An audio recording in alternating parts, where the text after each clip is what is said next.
Oi, pessoal, boa noite. Tudo bem?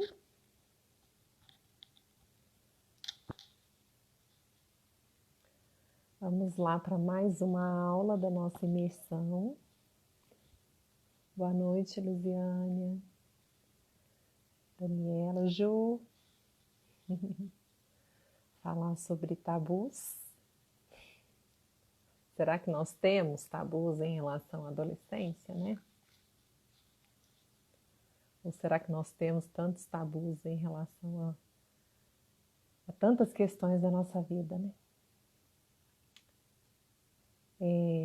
Para quem está chegando, eu sei que tem muitas pessoas que estão aqui que já estão comigo e com a Ju há muito tempo, já estão conosco na imersão desde sexta-feira, que foi quando nós começamos essas aulas. Mas para quem está chegando agora, essa é uma imersão que nós estamos falando somente sobre adolescência, né? O nome da imersão, inclusive, é Adolescência Sem Mistério e Sem Neuras. Então, para a gente desmistificar muitas coisas em relação a essa fase da vida, muito colocada pelas pessoas, né, pelos adultos principalmente, né, como uma fase muito temida, e que acho que para quem tem a oportunidade, né, de mergulhar nesse universo de fato, acho que ganha muito em experiência, em vivências, em aprendizado para a vida, assim. Né, os adolescentes têm muito a nos ensinar.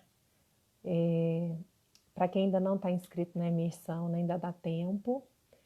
As duas aulas anteriores, né, estão gravadas, então quem se inscreve, né, recebe essas aulas pelo grupo VIP. Inclusive, ontem a Ju fez a segunda aula e acabou que o Instagram não permitiu que ela gravasse, então hoje ela refez, né, generosamente, ela, né, apresentou novamente, né, a aula de ontem.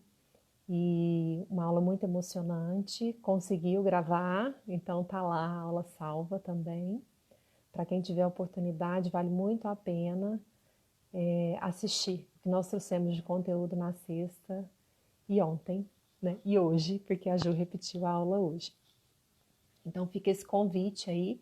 Quem quiser também compartilhar nessa aula de hoje, essa live com outras pessoas, né? Vai nesse aviãozinho aí que tem embaixo aqui, né, e envia para outras pessoas, né, para poderem estar aqui e compartilhar um pouquinho conosco. Imagina, Daniela, eu que agradeço, Ariane, né, é sempre maravilhoso poder falar, né, desse assunto que é o meu assunto de trabalho. Né? Para quem não me conhece, eu trabalho com crianças também, mas o meu foco tem sido muito na adolescência e com as famílias de adolescentes. Né? Então, trabalho muito também com orientação parental e justamente levando, né, essa ideia que se tornou realmente um propósito para mim, de que adolescente é sim uma fase muito potente, muito criativa, que traz muitos desafios com certeza, mas muito mais aprendizados do que a gente pode imaginar. Né? Então vamos lá, eu vou começar a falar desculpa, sobre o nosso tema de hoje. Ai, tem uma adolescente especial aqui que eu não posso deixar de ressaltar a presença dela, minha sobrinha afilhada, que inclusive hoje eu entrevistei esses adolescentes da família para poder conversar um pouquinho com vocês aqui, que eu acho sempre importante ouvi-los, para que esse conteúdo que seja oferecido aqui seja um conteúdo partilhado também com os adolescentes, que não é coisa que sai só dos livros, da minha cabeça, mas é desse contato constante, permanente que eu tenho com os adolescentes, que eu acho que é riquíssimo, tá? Então vamos lá, falar de tabus. Né? E nós colocamos, né, como título desse momento de hoje, né, os 7 tabus de toda mãe de adolescente. É lógico que não é toda mãe, eu acho que são tabus realmente sociais. Eu poderia eleger tantos outros tabus, mas eu vou me ater a esses 7, que são 7 tabus que mais aparecem, né? E eu não poderia, antes de começar a falar desses tabus, de falar um pouquinho sobre o que é o tabu para a gente. Né? E a gente às vezes pensa, né, que nós não temos muitos tabus, muitos mitos em relação às coisas, E não é bem assim, né? É só a gente parar para refletir sobre as questões que nós temos resistência. E aí tudo aquilo que a gente resiste de algum modo é porque aquilo mexe com a gente também. E se mexe comigo, é porque eu tenho algum incômodo, alguma coisa talvez que não esteja bem resolvida ou que eu não tenha compreendido. Pode ser que tenham coisas que me incomodem por uma questão de valores mesmo, né? E tá tudo bem, porque isso corrobora com as minhas crenças, com os meus valores, com aquilo que eu acredito, com a minha visão de mundo. Isso é uma situação. Mas existem tabus que eles não têm só a ver com a minha visão de mundo, que são tabus que de certa forma agridem o outro, né? Muitos deles, inclusive, se tornam preconceito. E isso é que é grave, porque quando a gente fala de se relacionar com o filho, né? E na adolescência isso acaba se tornando mais significativo, porque o adolescente, ele já tem uma percepção do mundo, né? Dessa relação com a família muito diferente da criança. A criança, ela é facilmente seduzida a aceitar, né? Porque ainda existe essa referência muito forte do pai e da mãe. Então a criança, ela tende sim, né, a confiar cegamente naquilo que o pai e a mãe diz e não questiona, porque ela também não tem muito argumento para isso ainda. O adolescente não. Ele já tem contato com o mundo externo, então ele passa a trazer uma série de questionamentos que nos incomodam. E aí que vem os tabus. Porque o tabu está muito vinculado às nossas idealizações, sabe? E é interessante que eu li uma frase hoje que me chamou muito a atenção, que fala que os adultos, de forma geral, eles idealizam ou demonizam a adolescência. A gente idealiza porque a gente coloca, né, a gente cria, né, aquele estereótipo do filho ideal, que vai estudar, vai ter boas notas, vai ter um bom desempenho escolar, ele vai fazer excelentes amizades, ele vai frequentar os melhores lugares, os mais seguros para ele. O adolescente, ele não vai beber, ele não vai fumar, ele não vai ter contato com, né, situações de risco.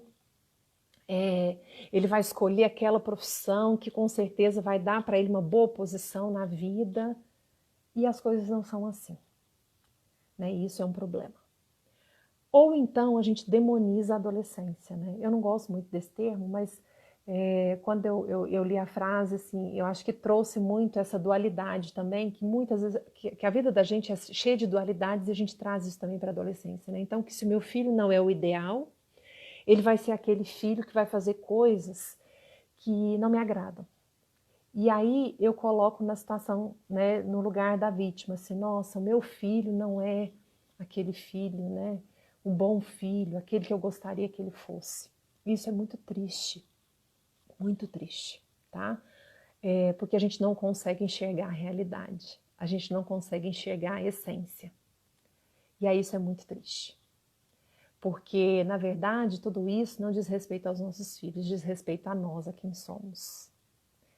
Então, eu acho que se tem um momento na vida da gente que a gente entra em contato com as dores da gente de uma forma muito escancarada, a infância ela já traz muito isso, né? Porque essa coisa da maternidade, principalmente, a paternidade também, mas a maternidade ela está sempre, né, trazendo para a gente situações muito difíceis que mexem muito com a gente mesmo, né? Com a nossa infância, com as nossas relações com os nossos pais, enfim, né, com a nossa constituição mesmo enquanto pessoa, né, porque o ser mãe, ele te coloca frente a frente até com quem você se constitui enquanto pessoa.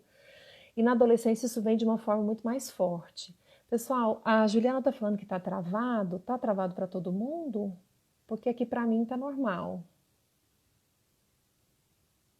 Se alguém puder me responder...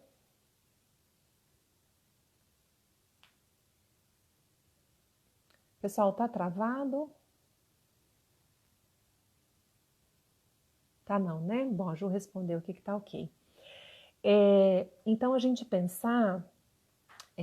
só responder a Gersi aqui rapidinho, é a questão de qual a idade ao final da adolescência. Então, os estudos eles mostram que em torno de 24, 25 anos seria, né, a fase final. Quando a gente fala de ciclos da vida, gente, não existe uma fase determinada assim, festal aniversário necessário e é como se virasse uma chave, né? A gente até brinca que tem uma virada de chave, mas assim, as coisas elas vão acontecendo, né, no dia a dia. Então existe realmente essa finalização da adolescência por volta ali, até pensando em questão do desenvolvimento cerebral, né, por volta dos 24, 25 anos. Só que o que acontece é que não existe esse corte, assim, como se a gente pudesse, assim, nossa, eu vou esperar meu filho fazer 24, 25 anos e isso vai passar, né? Não é assim que funciona, tá? São ciclos da vida. E fato é que a adolescência, existem fases, né, que são mais, talvez mais desafiadora para a família, mas que depois a gente também vai entrando nesse processo, se a gente se permite, obviamente, tá?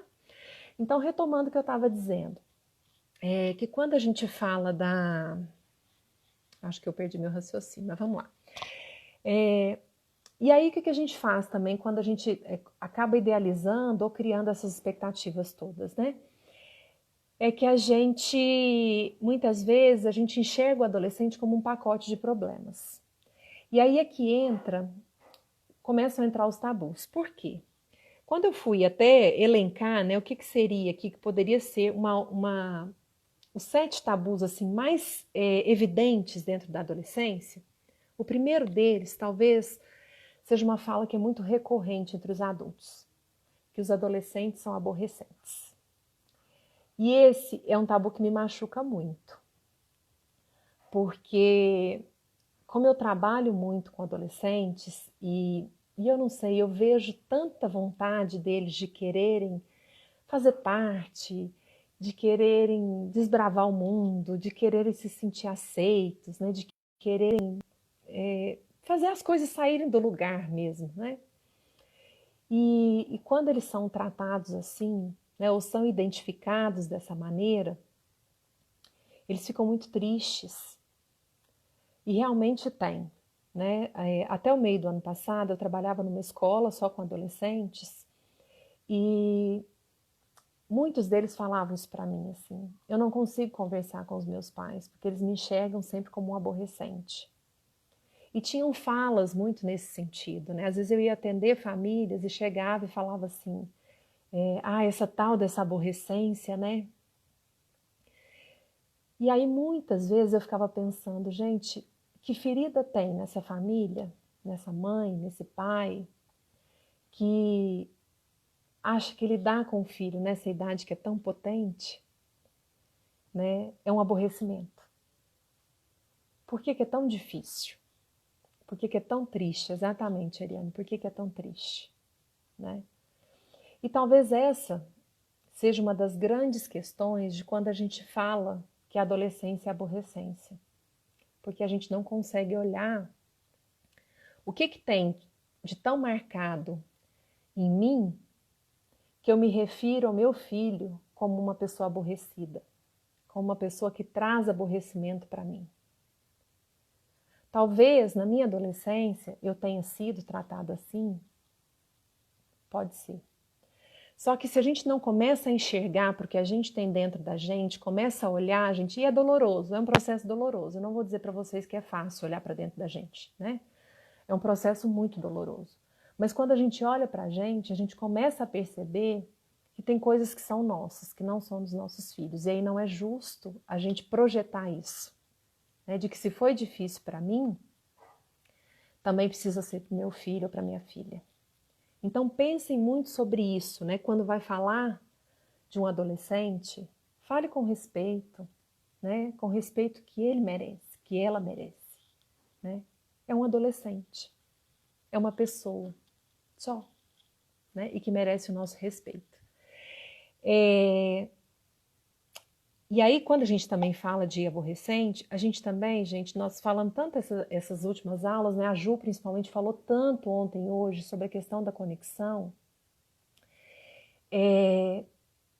Quando a gente trata com esse termo, você fecha qualquer possibilidade de conexão.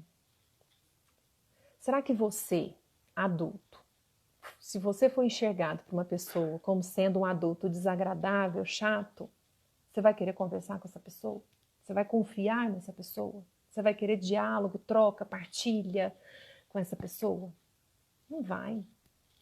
Então você fecha, corta qualquer possibilidade. Então a primeira coisa que você tem que olhar, quando você não consegue se conectar com seu filho adolescente é, será que eu estou me referindo ao meu filho, à minha filha adolescente com o respeito que ele merece ou que ela merece? Ser tratado. O segundo tabu é a gente pensar que a adolescência é hormônio, gente. E eu escuto isso tanto, né? Acho que a Ju ainda mais no consultório. Né? De pensar assim, que o hormônio, durante muito tempo, acreditou sim que tinha uma influência muito grande. De fato, né, biologicamente, ele vai ter as suas influências. E talvez ali um pouco na questão até da alteração de humor, mas ele não é determinante. Tá? A questão hormonal, ela não é determinante. E aí a gente quer sempre trazer uma justificativa para as dificuldades que a gente tem de lidar com as questões da adolescência. Aí a gente fica, são os hormônios. Isso também eu escuto muito. Nossa, esses hormônios.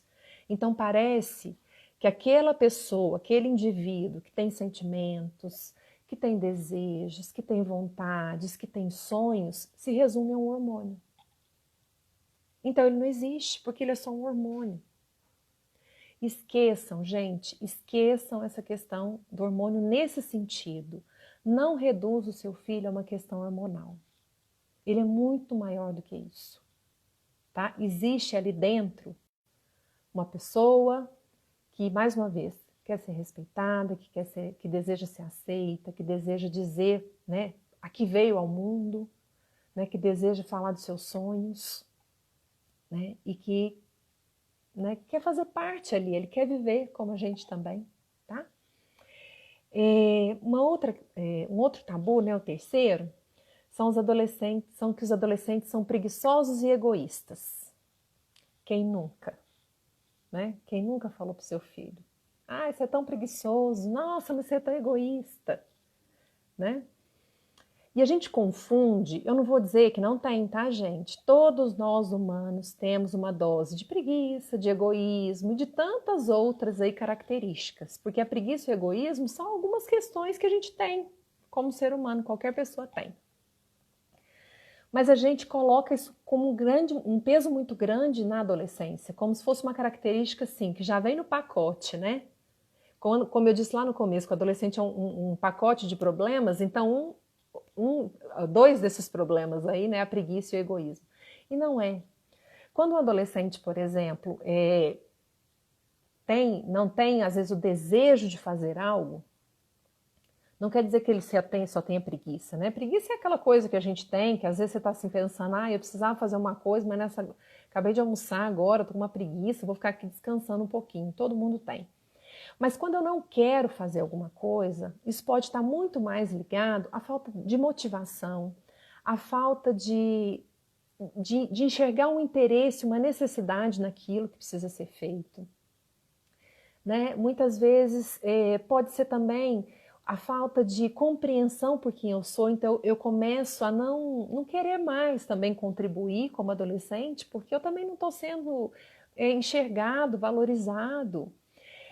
Quando o adolescente, por exemplo, ele apresenta uma atitude mais positiva, firme, né, de querer defender uma ideia, não é por egoísmo, é porque ele acredita naquilo e ele começa também a perceber de que uma forma dele se colocar no mundo, né, se fazer presente ali, é ele defender as próprias ideias.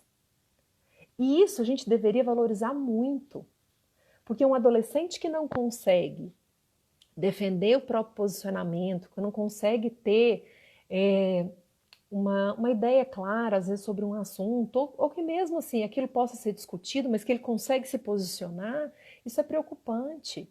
Porque é um adolescente que está se apagando, que está permitindo, né, está se permitindo ser manipulado, induzido pelas ideias dos outros.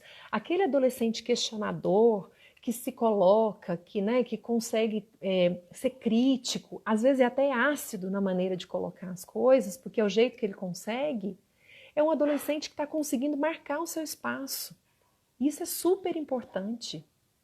Né? Quer dizer que é um adolescente que tem opinião. E a gente às vezes não valoriza tanto isso. Né? Deixa eu só dar uma olhadinha aqui, gente, porque eu tô vendo um monte de comentário aí, a gente vai ficando, né, querendo participar junto com vocês aqui enquanto eu tô falando.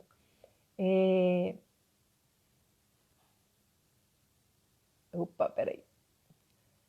Aqui a Francis Lane, né, falando que tem muitas marcas da adolescência, né, gente, isso é importante a gente olhar, tá? Porque isso dificulta muito a relação com os nossos filhos adolescentes, quando a gente tem questões da nossa adolescência que a gente não conseguiu, talvez, pensar sobre elas ou ressignificar essas questões, até para aproveitar, né, e trazer isso, assim, de uma forma diferente para essa relação, tá? Uma outra pessoa falando aqui também, né, que por situações próprias mal resolvidas também, né, na idade, que é difícil porque não aceitamos, que não temos mais o controle. Gente, a gente sempre fala tanto, abandone essa ideia de controle, porque a gente não controla ninguém, a gente não consegue controlar nem as nossas emoções, muitas vezes a gente não consegue controlar, às vezes, as nossas atitudes, porque também nós somos impulsivos. Então, substitua o controle por confiança sempre, né? Comece a construir uma relação de confiança. O controle não ajuda em nada também, né? Ariane, né, eu peço e penso para os pais, peço para os pais pensarem no termo e lembrarem da época em que eram adolescentes, sempre. A gente, né, reviver, rememorar a nossa adolescência é sempre muito importante. A Eulália está falando da questão dos 2 anos, né? Que é considerada, né, a primeira adolescência na fase de uma pessoa, na vivência, né, na vida de uma pessoa.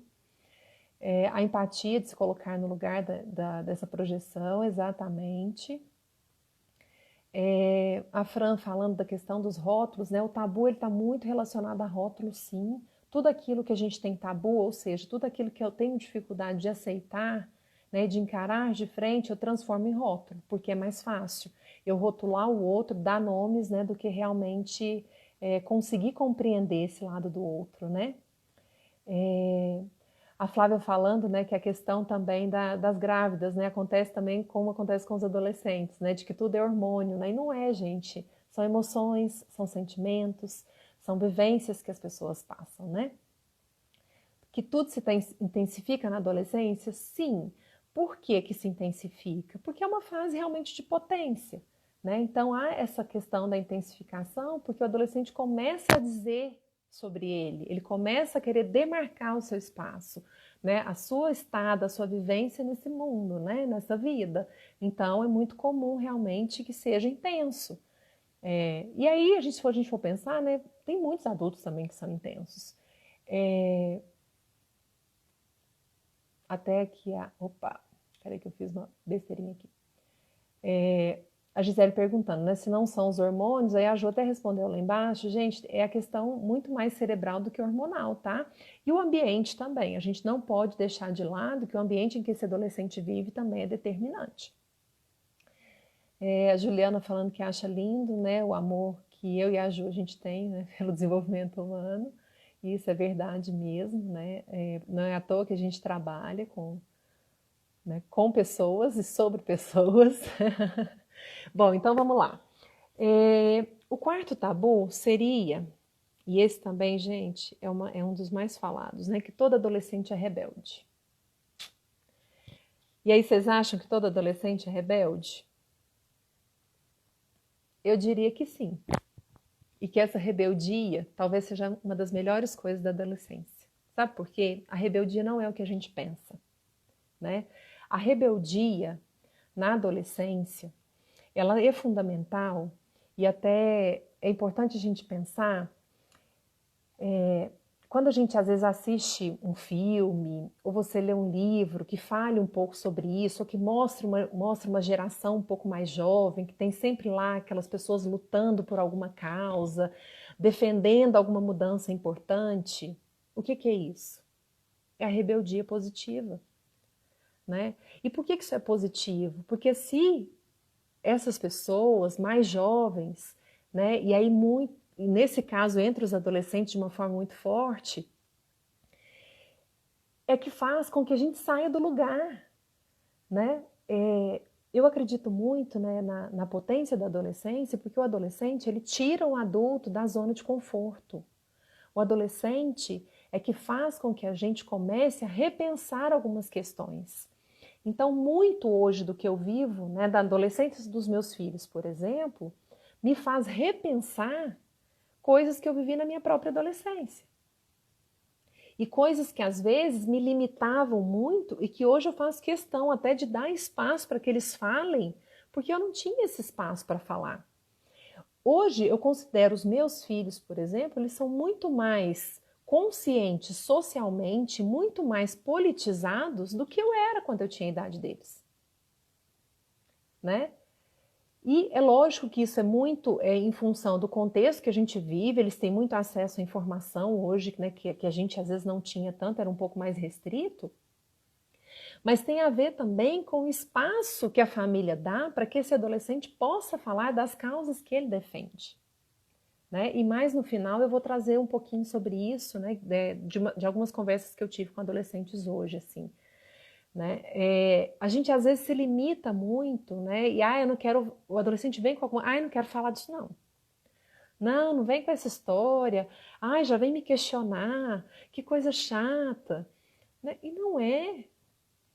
Né? A gente precisa aprender a escutar mais. Né? E é uma escuta, gente, uma escuta bem qualificada. É uma escuta de presença, de olho no olho, de enxergar também o que tem por trás, sabe? Essa escuta que até o seu corpo diz que você está ali disposta a escutar. É uma escuta que você não faz interrupções para falar o tempo todo do que você pensa, o que você acha. Né? É de realmente parar e ouvir o outro, né, com tudo que ele tem a dizer. Tá? A Camila está até dizendo, né, que não sinto o meu rebelde, vejo que ele está colocando no mundo as suas ideias. Exatamente, Camila. Se a gente começar a enxergar que quando o adolescente traz um assunto, seja ele polêmico, de qualquer natureza, ele está querendo dizer do que ele pensa. E não quer dizer que você precisa concordar com tudo, não é isso, né? Porque eu acho que a gente está aqui também para isso, né? A gente precisa ser democrático, entender que cada um se posiciona e entende as coisas de uma maneira. Mas se ele pensa diferente de você, não quer dizer que ele é uma pessoa pior ou melhor do que você. Só quer dizer que ele pensa diferente de você, que ele acredita em outras coisas que talvez você não acredite e que está tudo bem, né? Por que não está? Gente, quem não se lembra aqui de ouvir às vezes os pais conversarem quando eram adolescentes e falar assim, gente, que coisa chata, né? Fica falando coisas na minha cabeça, ou a gente tentar falar alguma coisa e já vinha logo um sermão em cima. Que isso é uma outra questão, né, gente? Sempre que o adolescente vem com algum assunto que nos incomoda ou que é diferente do que a gente pensa, a gente considera que é uma afronta e a gente já vai logo querendo colocar a nossa forma de pensar como sendo a verdadeira e que é aquilo que eles têm que seguir e passando um sermão. Se tem coisa também que afasta adolescente de pai e mãe, gente, é sermão. E às vezes a gente acha que não dá sermão, né? Porque a gente começa aquele falatório, né? Que pra gente tem uma lógica, que a gente fala com uma propriedade daquele assunto. Mas é sermão para eles, porque a gente está descaracterizando e desmerecendo tudo aquilo que eles construíram no pensamento deles, né? Uma coisa é meu filho, por exemplo, dizer algo, né, que vem dessa rebeldia, que é saudável mesmo, né? E dizer algo que ele pensa. E aí, se eu não concordo, se eu tenho um pensamento diferente, eu posso perguntar se isso já é um diálogo ali que está fluido, né? Se a gente está conversando bem, eu dizer, filho, eu não sei se eu penso como você, né? E ele pode até dizer, então tá, como que você pensa? Ou então você pode perguntar, você gostaria de ouvir o que eu penso a respeito? E se ele disser não, gente, é porque ele não quer ouvir. E aí você vai falar mesmo assim? Não. Porque naquele momento, provavelmente ele não está disposto a querer discutir aquele assunto. E a gente também às vezes peca muito nisso, assim. É quase que colocar a goela abaixo, assim, a maneira como a gente pensa, o jeito que tem que ser, como se fosse certo. E se a gente for parar para pensar, a gente passou muito por isso, né? E não só com os nossos pais, mas com muitos adultos. Professores, às vezes, com outros adultos conhecidos, tios, avós, né? Sempre aquela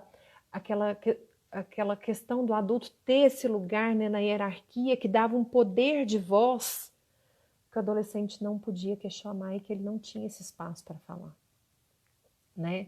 Então, por isso que sempre o adolescente que conseguia esse espaço, que ele conseguia se colocar, que ele era crítico, que ele lutava pelas ideias dele, pelos ideais que ele acreditava, ele foi considerado um rebelde. Então, entendem por que a rebeldia é saudável? Porque a rebeldia foi que tirou a gente, né, de tantos lugares aí passados. Se não existisse essa rebeldia, a gente não teria evoluído enquanto sociedade. É só a gente pensar assim, né? A gente não evolui enquanto sociedade se a gente não dá espaço para essas rebeldias dos adolescentes, né? Vanessa, eu tenho pesquisado sobre infância e adolescência e foi um choque descobrir que a adolescência, como a gente conhece, foi inventada. Ou seja, essa imagem de rebeldia foi uma criação social. Na verdade, o que acontece? A faixa etária adolescente, ela foi realmente uma construção social, mas foi uma construção social necessária, tá? O que existia? Existia um corte da infância para a vida adulta, né? E existiam questões nesse meio que não eram consideradas e que eram fundamentais, né, para que o adulto se tornasse um adulto saudável, né? Então tem um autor, o José Oteiral, né, ele é mais da linha da psicanálise, que ele fala muito do adolescer, né, desse processo da construção social da adolescência, tanto que em algumas culturas não existe essa adolescência demarcada como existe para a gente. Né? Então é muito comum, por exemplo, ritos de passagem, como casamento, de uma forma muito mais precoce, né? Existe uma evolução para algumas culturas diferente. Então, por isso que existe uma questão cultural também muito presente na fase da adolescência, tá? Só que hoje, para a nossa cultura, né, para o que a gente vive, esse aprofundamento né, que os estudiosos, os pesquisadores vêm fazendo em torno da adolescência, ele tem sido fundamental para que o adolescente faça essa transposição para a vida adulta de uma forma mais saudável. Muitos problemas que a gente tem hoje na vida adulta são reflexos de uma infância ou de uma adolescência muito tumultuada, muito violentada, muito desrespeitada, né? Por acreditar que, como era um corte da infância para a adolescência, não existia uma maturidade para que esse indivíduo desse conta das questões da vida adulta, mas ele era obrigado a dar conta, né? E aí esses prejuízos eles vão acontecendo.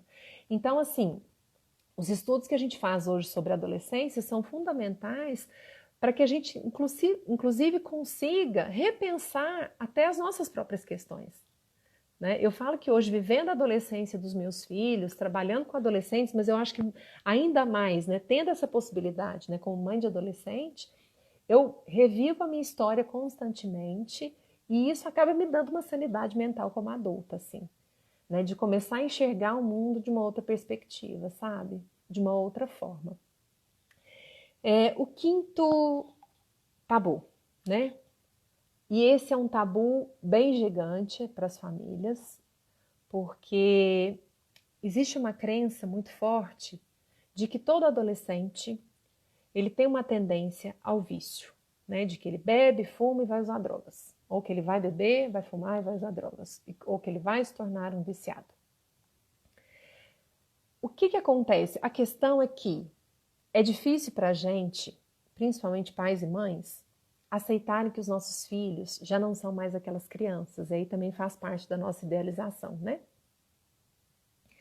E a adolescência, gente, é a fase da experimentação, é a fase da vivência. Então é a fase que eles vão querer descobrir o mundo do jeito deles. Isso quer dizer que eles vão se tornar, né, dependentes de algum tipo de droga, né, que eles vão ter envolvimento arriscado com bebida alcoólica, que eles vão se expor constantemente? Não, não é uma regra. Só que a gente coloca todo mundo no mesmo pacote. E isso é ruim. E ainda mais, não é uma regra, mesmo que meu filho adolescente tenha amigos que já... Né, ontem ou hoje, não sei, na aula da Ju, apareceu uma pergunta de uma mãe assim, acho que o filho ou a filha questionou que os amigos já bebiam e por que ele não podia beber. né? Primeiro que eu acho assim, é tão interessante, quando um filho faz uma pergunta dessas, é porque ele já não tem tanta certeza se ele pode ir lá e arriscar e fazer sozinho, né? E aí, se ele também pergunta, é porque para ele é importante ouvir o que o pai e a mãe têm a dizer. Olha, gente, que coisa mais bonita, assim, o filho perguntar. Se meus amigos bebem, eu já posso beber? Né? Será que eu já posso experimentar? Quer dizer, eu não tenho certeza, eu não fui lá e não fiz sozinho. Né? E aí isso vai muito da construção da família. O que é delicado? É a gente pensar que nós, ainda como na infância, a gente continua sendo modelo para os nossos filhos. Existe uma porcentagem de adolescentes que vão se drogar, que vão viciar ou que vão experimentar bebida alcoólica e podem fazer disso realmente um hábito no início e depois podem, né, se tornarem alcoolistas. Existem adolescentes que vão experimentar o cigarro e podem se viciar e realmente fumar, né, durante um longo tempo da vida ou a vida toda. Mas existe uma grande parte que não vão. E a gente foca muito na questão do risco, e eu entendo isso porque a gente tem medo, então a gente foca muito no ruim, e aí o que a gente faz? Não fala no assunto, né? Então eu não vou trabalhar preventivamente, porque se eu tocar no assunto a qualquer momento, eu posso induzir meu filho a fazer. E aí eu não quero que isso aconteça, porque eu tenho medo dele se viciar. O vício, gente, ele não acontece assim instantaneamente só porque eu bebi uma vez ou porque, sei lá, bebi 3, 4 vezes. Não é assim que vai acontecer, né? O vício ele é uma exposição prolongada, tá? E existem questões também, algumas questões biológicas envolvidas, enfim. Tem uma série de questões que envolvem a questão do vício. O que eu costumo dizer para as famílias em relação a essa questão de cigarro, álcool e outras drogas? Que a gente precisa falar sobre esse assunto. Não tem outra medida. A gente precisa falar sobre esse assunto, né? Por outro lado, a gente vê às vezes famílias, principalmente em relação ao álcool, que falam assim, mas meu filho já tem 16 anos, eu vou deixar ele beber um pouquinho aqui em casa comigo, e aí eu combino com ele, que ele bebendo aqui em casa, não tem problema. Mas ele não pode beber lá fora, porque eu já estou permitindo que ele beba aqui. E isso, gente, sabe o que vocês estão dizendo para os filhos de vocês? Meu filho, beber, existe uma lei que só pode beber depois dos 18 anos. Mas aqui em casa a gente pode quebrar a regra. Aqui em casa a gente bebe antes dos 18. Não tem problema. E isso passa a mensagem de que, então, em relação à bebida alcoólica eu posso fazer, em relação às outras coisas eu também vou poder fazer. Porque eu aprendi com meu pai, ou com a minha mãe, ou com algum tio, né, que quebrar regra aqui, né, se tiver entre a gente não tem problema.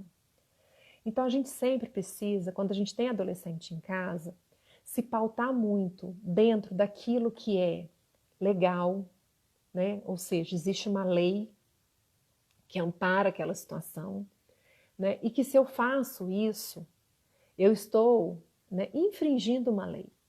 Então eu não vou corroborar com isso. Isso é garantia de que meu filho não vai beber, não vai experimentar bebida alcoólica? Não, não é garantia, mas é garantia de que ele tem, pelo menos em casa, uma referência de que as pessoas caminham pelo aquilo que consideram que é correto, né? E que não quebram regras. Uma outra questão importante também é que muitas vezes as famílias perguntam, mas a gente bebe socialmente em casa, então a gente não deve beber mais? Não, não é que a gente não deve beber mais, né? Uma coisa é você beber socialmente, e é isso é até interessante, porque seu filho passa a perceber que existe uma medida, né? Que essa família nunca passa da medida. Então, que aquilo ali, quando ele puder beber, quando ele tiver idade para beber, ele vai ficar dentro daquilo que, né, socialmente ali para aquela família é aceito, tá? E o risco dele extrapolar é muito menor. Mas ainda assim, se ele extrapola, qual que é o nosso papel? Né? A gente fala muito da questão do errar e que a gente precisa também encarar os erros como oportunidades para a gente ensinar coisas boas para os nossos filhos. Então, supondo que seu filho chegue em casa ou bêbado, ou conte, por exemplo, porque às vezes ele conta, né? Ah, experimentei hoje bebida alcoólica. Né? Se você já disser, nossa, eu não acredito que você fez isso, quebrou confiança comigo, né? Você prometeu que você não ia fazer isso. Acho que primeiro cuida, acolhe, faz o que precisa ser feito, porque acho que a saúde não tem nada que pague pela saúde dos nossos filhos, né? E depois, com certeza, ele já vai estar provavelmente, né, constrangido o suficiente para falar sobre o que aconteceu, né? E assumir a responsabilidade sobre o que fez. Então, a gente também perde muitas vezes a oportunidade de permitir que os nossos filhos enxerguem o erro e também falem sobre ele, né? Que eles refaçam combinados conosco e aí a gente já vai logo com o sermão. Então, pensem, gente, que não existe essa ideia de que todo adolescente vai beber e se eu não controlar, porque aí vem mais uma vez o controle, né? Se eu não controlar, tá tudo perdido, né? Não é assim, tá? É muito pelo contrário. Se você confiar, pode ser que ele só experimente, isso não vá adiante, ou que ele aprenda, né, depois, mais para frente, a beber socialmente. Ou pode ser, né, que se você controle, que ele passe a fazer sempre escondido, e aí você vai ter muitas surpresas, né? Às vezes você vai ter que socorrer muitas vezes, porque eu preciso fazer escondido, porque eu não consigo falar sobre isso. Então falem sim, falem sobre o uso de drogas, falem sobre o cigarro, sobre os prejuízos do cigarro ao longo da vida, falem sobre bebida alcoólica, né, sobre os riscos que pode ter. Se a gente beber muito, que a gente às vezes perde consciência, faz coisas que a gente não desejava ter feito, que a gente coloca a nossa integridade em risco, que a gente coloca a nossa saúde em risco. É importante falar sobre isso numa conversa natural, como a gente conversa sobre o cardápio do almoço. E por que eu estou falando isso? Porque uma vez eu estava conversando com um grupo de adolescentes, amigo do meu filho aqui em casa, e a gente estava falando, era até questão de sexualidade. E eles falaram que gostariam que os pais, né, as mães, conversassem sobre sexualidade, sobre essas questões mais desafiadoras da adolescência, como falam do cardápio do almoço. E isso para mim ficou tão marcado, porque eles gostariam, no fundo, é que essas conversas fossem mais simples, né? De que não tivesse assim quase que um evento, né? Uma coisa meio, né, que ninguém consegue tocar no assunto, que é um grande tabu, né? Deixa eu ver aqui se tem mais alguma questão. Eu não posso me alongar porque eu tenho que fazer como a Ju fez hoje, né? Tomar cuidado para a gente conseguir gravar a aula direitinho. A Paty falando, né? Quando os adolescentes querem ser protagonistas das suas próprias vidas, nós assustamos com a ideia de perder o controle. Exatamente isso. A gente impede o tempo todo que os nossos filhos, adolescentes, sejam protagonistas das próprias vidas, né? E aí não é justo. Por que a gente tem que ficar sendo protagonista da vida deles o tempo todo? Né? A gente já não é da nossa? Por que a gente também tem que ser da deles? Né? Menina enfrenta mais a mãe, acho mais difícil criar menina. É interessante isso, Ana Paula, porque eu tenho só meninos, né? Então, assim, eu não sei se é mais difícil ou mais fácil um ou outro, assim. Eu não consideraria por esse olhar. Eu considero que quando é difícil esses enfrentamentos, é porque existem questões que não são ditas ali nessa relação e que precisam provavelmente ser vistas, ser olhadas com mais consciência. Porque aquilo que você vê como enfrentamento pode ser algo que está doendo em você, né? Então é importante você olhar para isso, porque talvez não seja sobre ela, talvez seja sobre você, tá? Quando, na verdade, esse controle nunca deveria ter existido, e sim a confiança, é isso mesmo. Como educar sem poder falar a nossa opinião na prática? Não é que a gente não pode dizer a nossa opinião, mas a gente tem que saber o momento de dizer a nossa opinião. A grande questão é que muitas vezes nessa relação mãe-filho, pai-filho, a gente deixa muito que a hierarquia, e aí se torna poder, tome o espaço. Então acaba sendo nosso, né? E aí esse protagonismo que a gente acabou de falar aqui. Né? Não é que a gente não pode dizer nada, a gente sempre pode, mas a gente precisa também saber escolher. E por que é nós que precisamos saber escolher? Porque nós somos os adultos da relação, a gente não pode esquecer isso. Né? Meu filho vem me contar algo que me chocou. Né? Eu tenho escolhas, eu posso simplesmente explodir com ele e né, cortar ali o nosso canal de conversa na hora, porque aí ele pode até ficar me ouvindo, mas ele vai estar distraído com outras coisas e não vai estar nem prestando atenção no que eu estou dizendo, né? Ou vai ficar com raiva do que eu estou dizendo, ou vai se sentir, né, desprezado e que o que ele falou não tem valor. Ou eu posso ouvir atentamente, por mais que eu tenha ficado chocada. Se eu não tenho nada de bom, positivo, para entregar naquele momento, eu posso refletir sobre o que ele disse e, num outro momento, dizer: filho, lembra aquele dia que você me falou aquela coisa e tal? Eu fiquei pensando bem. E você quer ouvir minha opinião a respeito? Entende? Só que a gente quer sempre fazer valer a nossa opinião.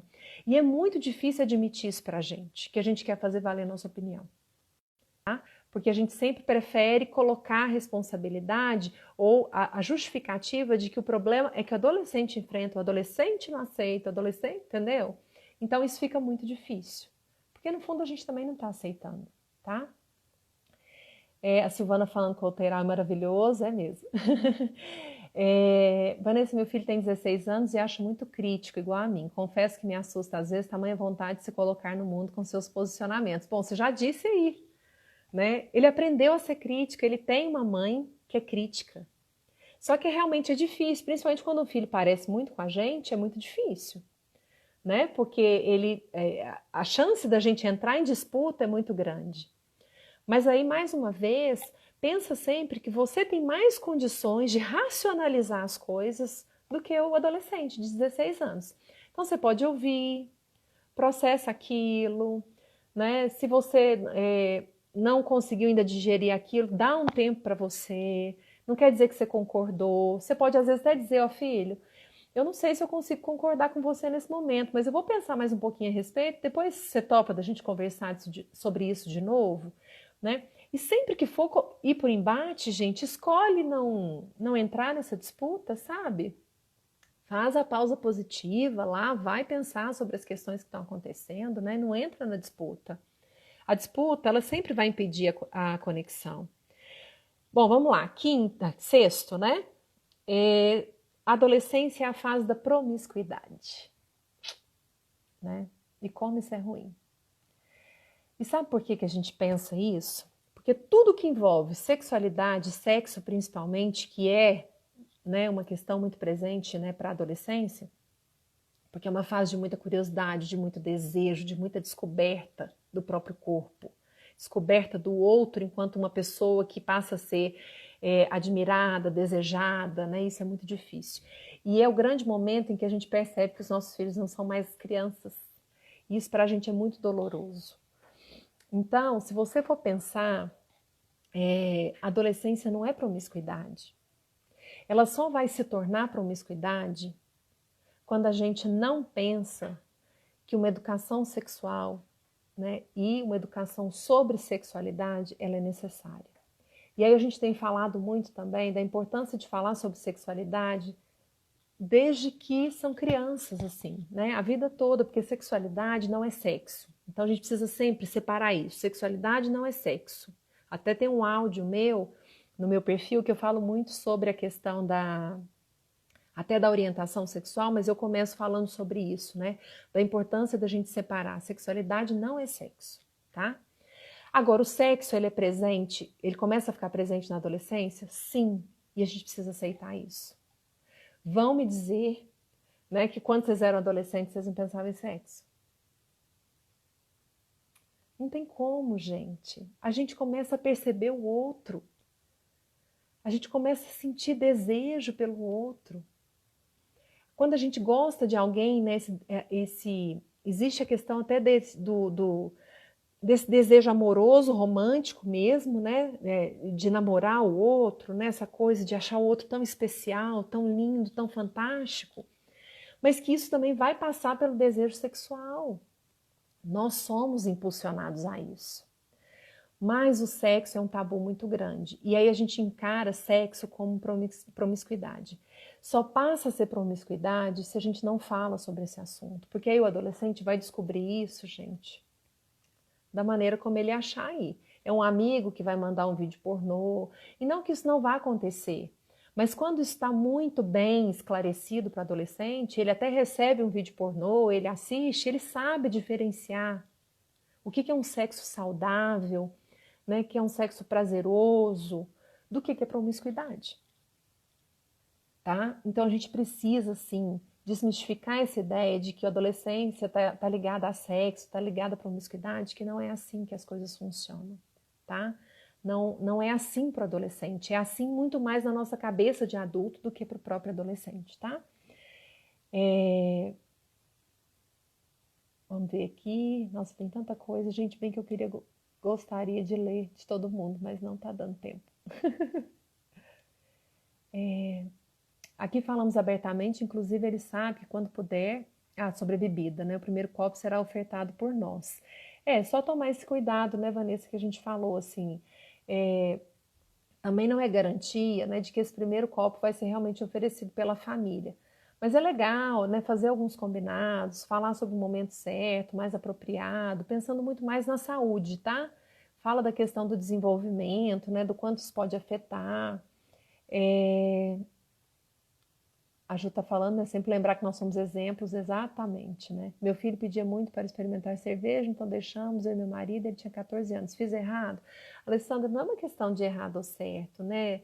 Eu acredito muito que você fez aquilo que você considerou certo naquele momento. O único cuidado que eu falo, assim, né, que 14 anos é uma idade muito precoce ainda, no sentido até de desenvolvimento. E aquilo que a gente falou, quando eu permito em casa, gente, eu estou abrindo as portas para o mundo. Aquilo que eu posso fazer em casa é a representação para os nossos filhos de que eu posso fazer lá fora para o mundo, tá? Então sempre lembrem disso, né? Que isso é importante. Agora, por isso também essa questão sexual que eu acabei de falar. Quando a gente fala de sexo, de respeito, um sexo respeitoso, que respeita os limites do meu corpo, os meus desejos, né, do quanto isso é importante, ele acaba levando isso lá para fora também. Agora, quando eu nunca falo, aí o sexo vai ser do jeito que eu aprender lá fora, né?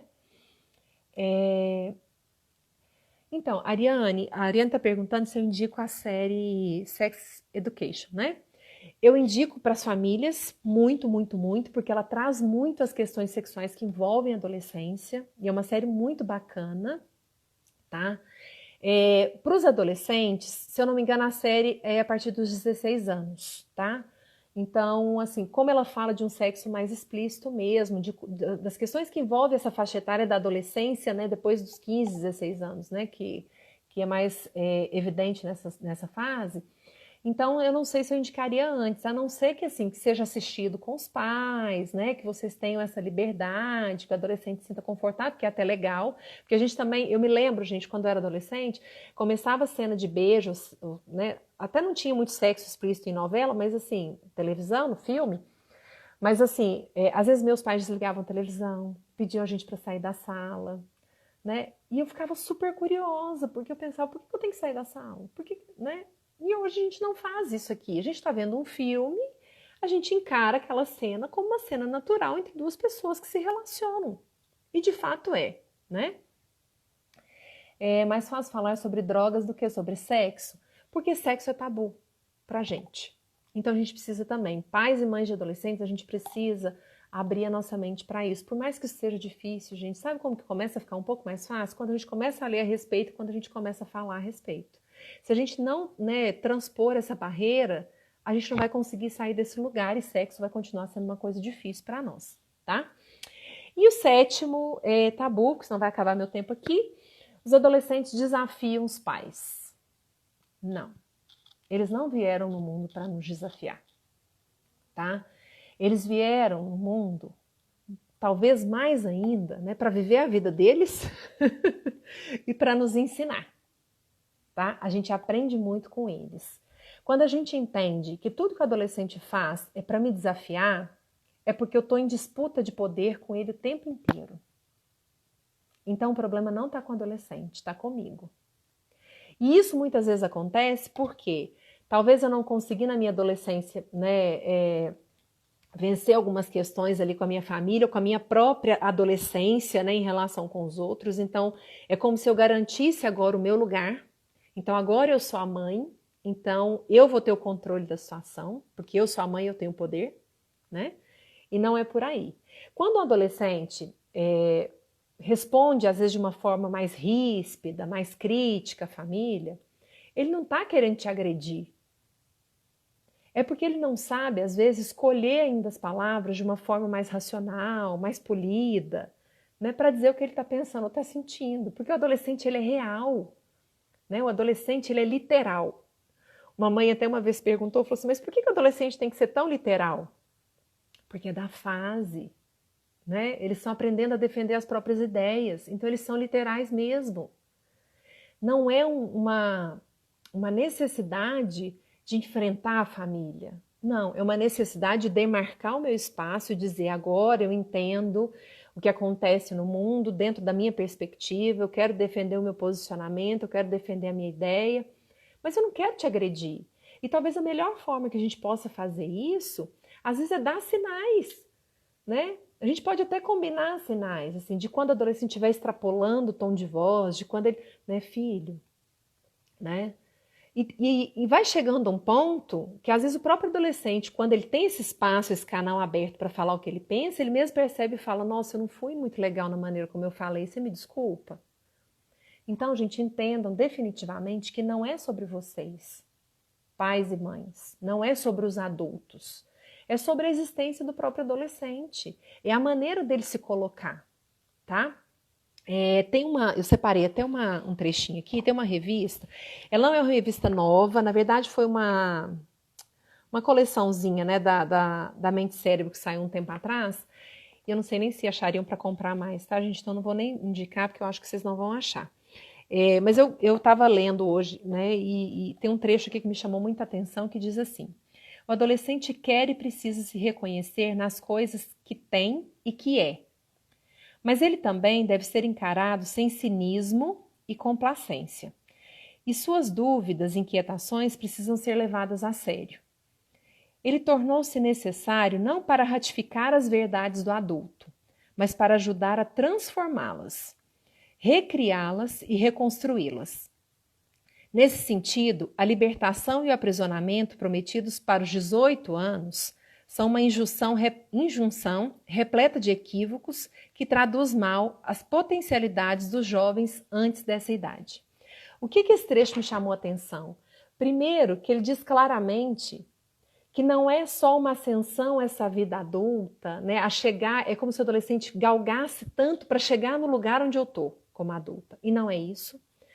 Segundo, que a gente fica na promessa para o adolescente que depois dos 18 anos ele pode tudo, mas e antes dos 18? Ele não pode ser respeitado? É como se assim, ele faz 18, então agora eu te respeito de uma outra forma, porque você já, né, teoricamente, você é independente e responsável por você. Né? Então, assim, é a gente repensar a adolescência como essa fase, que é um pouco extensa, sim, né, que hoje ela começa a dar os seus sinais ali a partir dos 10, 11 anos e vai até, né, em termos de desenvolvimento cerebral, até 24, 25 anos, mas que é um processo de constituição que precisa ser respeitado e que a gente precisa dar valor nisso, tá? A ideia de trazer hoje todos esses tabus, gente, é pensando na possibilidade de colocar vocês para refletir sobre o quanto é importante essa fase para a gente conseguir ter adultos mais saudáveis socialmente, né? Conviver com pessoas mais saudáveis na vida adulta. E quando eu disse, né, rapidinho, que eu falei sobre, que eu conversei com adolescentes hoje, eu perguntei o que eles gostariam que eu dissesse aqui. E eles disseram algumas coisas. A primeira delas, que os pais tenham mais diálogo com os filhos. E eu perguntei, o que é diálogo? Eles disseram conversar, mas saber ouvir. Que eles querem ser escutados. A segunda delas, eu não tinha trago aqui ainda, mas me chamou a atenção, de que os filhos de pais separados sejam respeitados e que entendidos como pessoas que amam essas duas partes e que não querem estar no meio dessa confusão. E o terceiro é que respeitem a opção sexual dos filhos e que ficou muito marcado para mim. Pessoal, tá acabando aqui, eu quero agradecer, beijo para todo mundo. Se inscrevam lá quem não se inscreveu ainda, porque essa aula vai ficar gravada somente para quem está inscrito na imersão. Né? Desculpem se eu falei demais, mas era tanta coisa para dizer e se eu não consegui responder todo mundo. Um beijo, fiquem com Deus.